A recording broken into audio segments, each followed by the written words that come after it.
Good morning, everyone. I hope you guys are all having a wonderful Ramadan so far. It is, what is today? Thursday, April 30th. So we are a week into Ramadan. I actually haven't picked up my vlog camera to do a proper vlog in a really long time, and I'm really sorry. I have not been in the proper headspace to vlog. I always want to keep my videos super positive, and I just honestly have not been good the past few weeks, which I will get into a little bit later in this vlog. I just have to figure out exactly what I want to say. I'm doing much better, which is why I'm vlogging today. I just wanted to kind of bring you guys along my day and show you guys what I'm doing in quarantine during Ramadan. I'm actually about to go on a walk, and I don't normally wear makeup when I go on a walk. I realized that all the sunscreens that I've been using while I go on my walk have been chemical sunscreens, which is not the safest for pregnancy. So I've been trying to like dig through my products and figure out like which products I have that are physical sunscreens, so I could just throw on some SPF before I go on my walk. And I just got this in the mail. This is the It Cosmetics CC cream, and I'm in the shade Fair Light, and I really love it. It is full coverage, so this is not necessary for my walk, but it's SPF 50 and it's a physical sunscreen, so I really love it. I'm gonna be taking this off and washing my face after the walk because I'm sure I'm gonna get really sweaty. SPF is applied. I'm gonna just throw on this hat for some extra sun protection. This is a look for my little walk. I have on these new joggers from Target. If they're still available, I will link them because they are so good, you guys. I love that they kind of have this pleat down the front, so they're really cute to just like wear out and about, like if you're running an errand or something. And they're so comfortable and soft that I've literally slept in these, and I'm literally going on a walk, so I just do everything in these pants. And then I'm wearing my white H&M sweatshirt and my light mink hijab by Hot Hijab, and then I threw on this baseball cap just for a little bit more sun protection. And then I'm about to go grab my white tennis shoes from the garage. Ever since Ramadan started, I have been trying to listen to something beneficial on my walk. So I have been listening to the English translation of the Quran on Audible. And I talk about this all the time, but I still get questions about which one it is. It's this one. And I really love the translation just because it's super easy to understand. And I'm really grasping the meaning of it more than I ever have before. So I really love this. I also posted on my Instagram yesterday for you guys to like give me your recommendations for lectures and books and stuff, and I had a lot of people recommend the series on YouTube called 30 for 30 by Omar Suleiman. They have different speakers every night that go through the meanings of different passages of the Quran, and it's really insightful, and I'm really loving that. So I will link that series down below. I'll probably listen to one of those lectures on my walk today since I kind of discovered it a little bit late, but they do one every single night during Ramadan, and I'm trying to catch up now. I did decide not to fast this Ramadan. I know there's so many opinions about fasting while you're pregnant and things like that, but God did give pregnant women and breastfeeding women the option whether to fast or not. And I think there's an option for a reason, and I don't think that you should feel guilty if you're not fasting when you're pregnant. I think you know your body the best, and you know what's best for your baby. And I just decided that I just didn't think I was going to be able to get enough nutrition at night and enough hydration at night to like properly feed myself and the baby. My stomach literally gets so full. Like when I eat big meals, I have to eat small meals throughout the day, and I just made that decision for myself. But yeah, I just wanted to update you guys. And if you're pregnant and you're trying to figure out whether to fast or not, I don't think you should feel guilty at all, and God just wants ease for us at the end of the day. Such a beautiful sunny day. I wish I had gotten my day started earlier. I'm really gonna try, especially now that I'm not fasting, really need to try to get up earlier so it's not as sunny, but it still feels really good. I'm kind of out of breath right now, but it's like low 70s and the breeze is really nice, and it's just such a beautiful day. I love this trail because it's kind of like at an incline. As you can see, it's like a hill up there, so it's a really good workout on the way up, and then on the way back it's like a really nice kind of like leisurely walk back. So I love this trail. It's a few hours later. I spent about an hour breaking down a ton of cardboard boxes. I am literally swimming in cardboard boxes right now, you guys, because I mean, a few of them are like things I've ordered for myself, a few things that are PR packages, but mostly they are just tons and tons of boxes from like just ordering stuff for the baby and for the nursery, and like just like huge boxes like for the crib, for the dresser, for like all the things that I've ordered. I have not been able to go to the recycling center to dispose of them. So usually we go like every week, so I'm able to like clear it out like every week, and they have been closed for like 2 months now, and I'm so excited. I think next week, like on Monday, they were supposed to be open, so I went ahead and like broke everything down so it's ready to go. Then I took a shower, put my loungewear on, put some makeup on, put some jewelry on, and a little bit of perfume, and I'm just feeling so much more like ready for the day, even though all I'm doing is just cooking.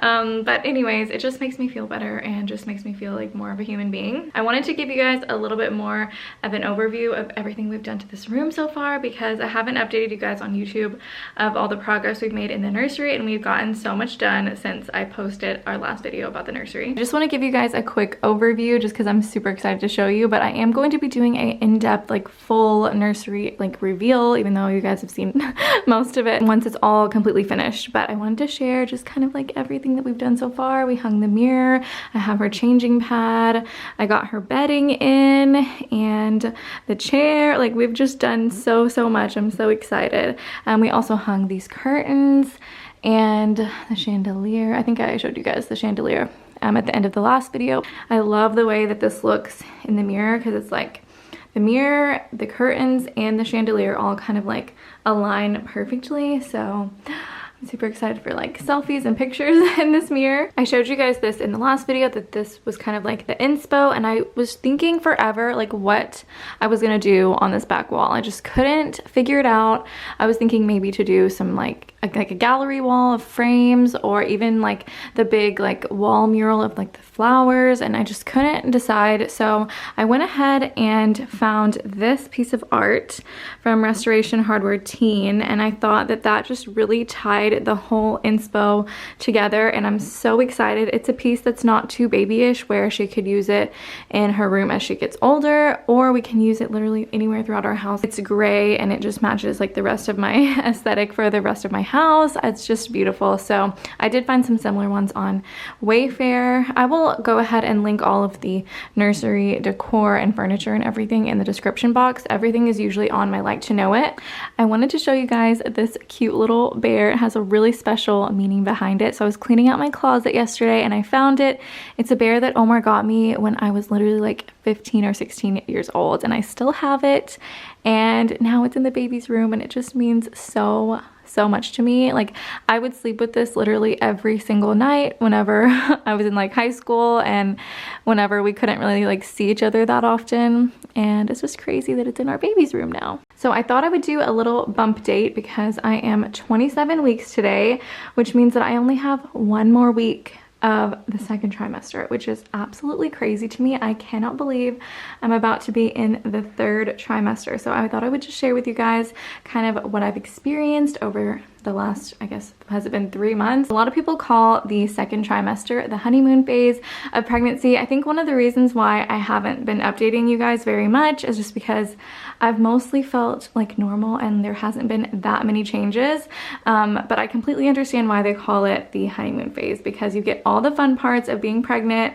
You get your bump, you get feeling the baby move, your morning sickness is usually gone. Mine was gone, thankfully. I'm so blessed that it was gone around 11 weeks, and I haven't been nauseous like ever since. The only issue that I have had is I'm almost 100% sure that I have like some gallbladder pain. I did get it checked out by the doctor. I got a sonogram and everything was like clear. I don't have any gallstones or anything, but I'm having the exact pain that you would have if you had gallbladder issues. Like if I eat something like super fatty, or if I eat dairy or anything, I'm in just so much pain in my upper right abdominal area, and it like goes around to my back, and I'm just miserable. If any of you guys have ever experienced anything similar during pregnancy, let me know, because that has been super annoying. But I'm just super thankful it's something that I can control with my diet, and I can just cut the fat out and I won't be in pain.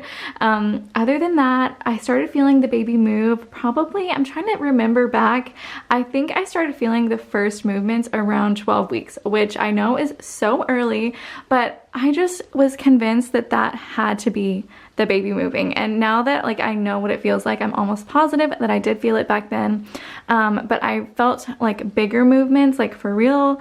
I was like, there's no doubt this is definitely the baby. It was probably around 15 weeks, and it's just so crazy. People describe it in so many different ways, but to me it just felt like, I don't know, people describe it like bubbles popping, like gas. It did feel maybe like a little bit like gas bubbles like moving throughout your tummy, but to me it just felt like a little fish swimming around in there. It's just so weird, but so beautiful at the same time. Now that I am 27 weeks, obviously she's a lot bigger, so you can actually see the movements from the outside. Like I think it was like 3 weeks ago, I was 24 weeks and I was feeling her move a lot, and I was like, oh my gosh, like I wonder if you can see this.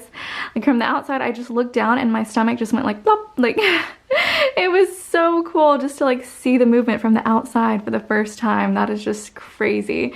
SubhanAllah. So last week I also started experiencing heartburn, which I know like every pregnant woman experiences. I just haven't had that until about a week ago, and it hasn't been terrible, just like a little bit annoying. After dinner is when I usually will feel it. A couple nights I've had to like prop myself up to sleep because it's been kind of like really uncomfortable to like lay down because I start feeling it more. Other than that, I just feel so blessed that I really have had like an uneventful pregnancy. Alhamdulillah, I'm so thankful.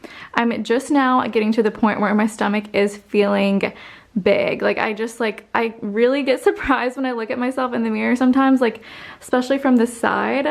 I'm just like, oh my gosh, like I'm really pregnant. Like in the beginning, like the first trimester, I think I was just in complete like la la land. Like I was just in denial. Like it just never felt real. And now that I'm actually bigger and I can feel the baby move, it really does feel real. But I'm pretty sure that's all I have to update you guys on the second trimester. I have been shopping like a lot, and like in any spare time that I have, I'm always like researching baby stuff and trying to figure out like what the best stuff is, because obviously we have never had a baby before and we don't have anything. Literally, I'm like starting from scratch trying to like build a baby essentials list and everything. I'm pretty much done shopping. It kind of sucks because I wasn't able to have a baby shower just because of obviously COVID, but we're hoping that I might still be able to have a baby shower, like maybe towards the very end of my pregnancy, but we'll see. It'll probably still be a really small gathering, like maybe just family or something. I am planning to do a bunch more baby content after Ramadan. I want to share with you guys like a haul of everything I've gotten.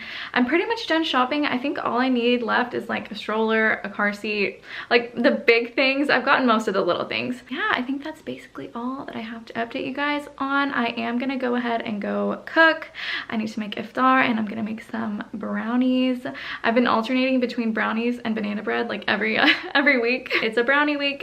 So let's go ahead and get to cooking. Okay, before I start cooking, I had to share with you guys this Eid outfit option. I just got this jumpsuit in the mail, so I was like, I have to throw it on and just include it in this vlog. I'm always looking for jumpsuits like this, and I was just so obsessed when I found it. First of all, I love that it's high neck. It is so hard to find things that just like, you don't have to like layer things under. I also love that it's fully lined. So it's lined from literally the top to the bottom. I love the wide cut, like loose fitting leg, and this tie detail is so pretty. It is short sleeves, so I actually think that's really nice because then if you layer something on top, you don't have like all these extra layers. But if you don't wear hijab, I think it would still be a really nice modest option because of the high neck. I am wearing a size medium in the jumpsuit, which is my normal size, and I'm actually really surprised because it still fits my bump, but I do believe it still runs true to size. I think it would just be a lot like more of a loose fitting, like modest fit on me if I didn't have a bump. So I would just get your normal size if you want to get it, but I would totally recommend it. I am like just completely obsessed. Then I just threw on this satin duster that I got from Express recently. I love the nude color, and I think I need to steam it a little bit, but it's one of those pieces that is super hard to find but is really nice to like dress up. If you're like going out to a really nice dinner, it's that really nice satiny silky material, or you could literally wear it with jeans and dress it down. So that's why I really love pieces like this. I just washed some berries. I'm not gonna eat this whole bowl, but I'm just gonna snack on some of these just to get like a little bit of like antioxidants in, and just kind of like tide myself over until dinner. I'm going to make salmon, broccoli, and red potatoes. Just something like super simple that I can just throw in the oven basically. And then I'm gonna make my famous almond butter brownies that I actually posted a video last Ramadan. It was my healthy Ramadan desserts video, and a lot of you guys have made those brownies since, and they're just always such a hit. Okay, so I have everything laid out. I like to make things that are just super simple and healthy and easy. I think you guys probably knew that already, but basically salmon is one of those things I just go back to almost at least every other week, because it's just so simple and easy and good. So I have 4 fillets here. We'll eat 2 tonight, and then that gives me a couple extra for lunches for the next couple days. And then I have some chopped up broccoli that I'm actually going to go ahead and steam, because I like my broccoli boiled or steamed better than baked. Then I'm going to chop up some red baby potatoes. I love how tiny and cute these are. I'm just going to chop them in half, and then I'm going to coat them with olive oil, and I'm just going to put salt and pepper, garlic powder, and some dried rosemary. I'm also going to put pretty much those same spices on the salmon as well, and just a super simple, easy, healthy, and quick.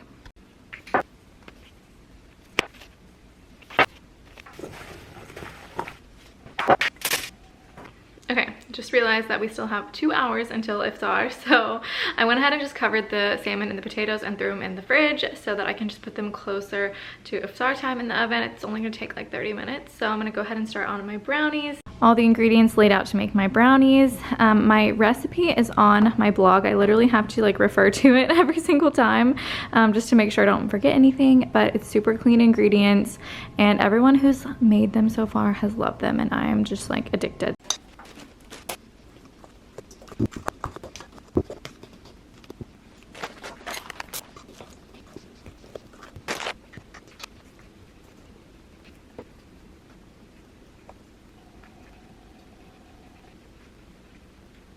Okay, these brownies are ready to go in the oven. I'm just gonna clean up the kitchen a little bit. I did want to mention, in case any of you guys are wanting to make these brownies, it did take a little while for me to figure out how long to cook the brownies and like at what temperature. I set my oven at 325 and I cook them for about 30 to 35 minutes. When you check them at like 30 minutes, you don't want your fork to come out completely clean, and I made that mistake so many times where I was like waiting for it to become firm when I was cooking it, but it takes a little while after you take the brownies out for them to like be able to set, and that's when you get that really good like chewy consistency.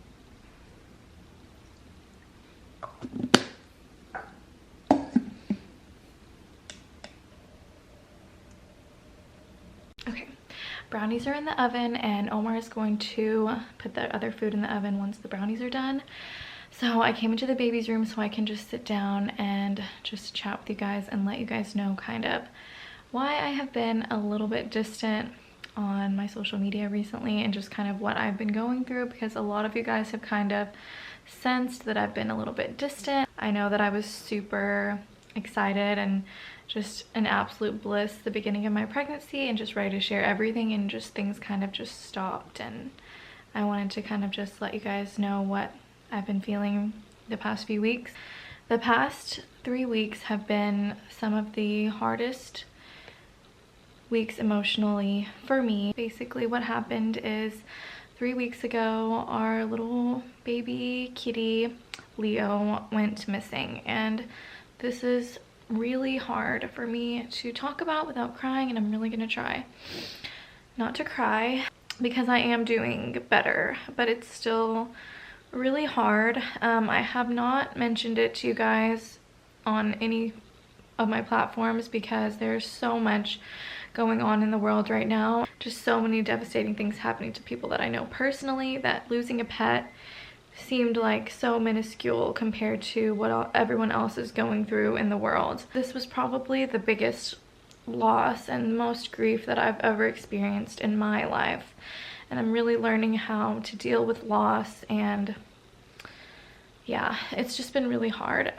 Omar, it's been really hard on Omar as well, but he has experienced loss more than I have in his life, so he's been helping me a lot with dealing with my feelings, and I think it's also been just intensified so much just because I'm pregnant and also really hormonal, and things just seem to be making me a lot more sensitive than I already am. I just wanted to update you guys because I shared Leo with you, and he was a huge part of our lives, and I just wanted to let you guys know what happened. If you are unaware, Bengals are definitely not your average house cat. If you have a Bengal, then you probably know that they are definitely a little bit wild, but they are so special. They have such amazing personalities, and they just make the best cats, but they are not very happy inside, especially if they've been given a taste of the outside. Like, we used to take him on walks. Leo just got to the point where he was not happy inside at all. And I felt terrible just keeping him cooped up in the house when I knew all he wanted was to go outside. So we wound up building a fence, because we didn't have one, to try to like have him some outdoor space to run around our backyard.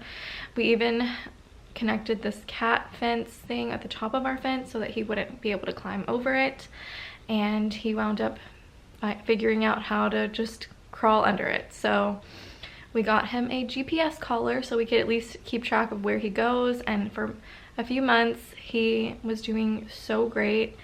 He would leave in the morning and just come back every few hours to eat and to get some loving and to play, and he was just having the best time and was just having the best of both worlds, and we were so happy. And then one day 3 weeks ago, I let him out in the morning as usual with his GPS collar on, and about 10 a.m. his GPS collar stopped working just suddenly, and then it never started working again for the rest of the day, and he didn't come home, which is extremely out of character because he never came back to eat, which he always does. And we know that he is an extremely smart cat, to the point where he would never get lost or not know where his house is. He always came back home every single day. Before the sun set, he was home so he could sleep at our house. We put up signs, we called him everywhere around our neighborhood, we looked everywhere. I actually hired a this sounds crazy, but I hired a pet detective that she has like a dog that can like sniff out where your pet has gone and like find missing pets, and the scent never led to anything. And the fact that he went missing in the middle of the day and his GPS collar stopped working at 10 a.m., we are almost like 100% sure that someone stole him. So as you can see, it has been extremely hard for me to cope with this loss, and this may not seem like a huge loss to you guys, because I'm sure that so many of you guys have had such more devastating experiences than this one, but like I said, this was the biggest loss that I've ever experienced in my life personally so far. So I'm just learning how to deal with grief and loss, and I'm just, you know, working through my feelings, and being pregnant definitely doesn't help, especially during this difficult time in the world for everyone. I started reading Reclaim Your Heart by Yasmin Mogahed, and I had read it a few years ago, but actually reading it now, I feel like I relate to it so much more, and I feel like it has definitely helped me cope with these feelings of loss. So the book is really helping me realize that even the people we love, our relationships, and the things that we value so much in this life are still part of this life, and God owns and is in control of every single thing. And at the end of the day, we have absolutely no control over his plan, and that's really been helping me cope with you know, just feeling that sense of loss in my heart. And I know that me feeling this strongly over my, you know, my pet, I just can't imagine the pain and the emotional pain that people go through when they lose someone close to them or a family member or anything like that. So I just wanted to recommend that book to you guys because it has been helping me a lot, and just kind of give you guys kind of my mindset and how I'm kind of coping with things. I am doing a lot better, even though it is still really hard for me to talk about. Every day gets a little bit easier. I know that this is such a hard time for so many of us, and there's so much loss and grief going around in this world, and just know that I am praying for all of you who are experiencing any sort of loss right now, that you find peace, and just know that things are just going to get better. That is all that I wanted to update you guys on. I think I said everything. I'm going to go check on the food. I hope this wasn't like too heavy-hearted on you guys. I've been really dreading talking to you guys about this, but I hope that you guys understand why I've been a little bit distant. Which piece do you want? This one? Doesn't matter. Maybe this one's the biggest one. Can't say no to that. Sorry, it's not that pretty. It's okay. It's all going in the same place. These turned out good. They look really good. I never get red potatoes, so I really like red potatoes. Remember I made them one time? Yeah. Oh yeah, you did with steak that one time. Okay. That's good, right? Yep. Wow. Look at that. Yummy. Here's the final result with our salmon and potatoes and broccoli. Super simple and yummy. Mine turned out a little bit more pretty than Omar's. Wanted to share the brownies now that they are finished. I did a horrible job cutting them. They have never looked worse, but they taste so good and they're so fudgy and chewy on the inside. So yeah, I baked them for 35 minutes and they turned out perfect, except I think I just didn't wait long enough to actually cut them because they kind of fell apart. But I'm going to make myself some tea and enjoy one of these.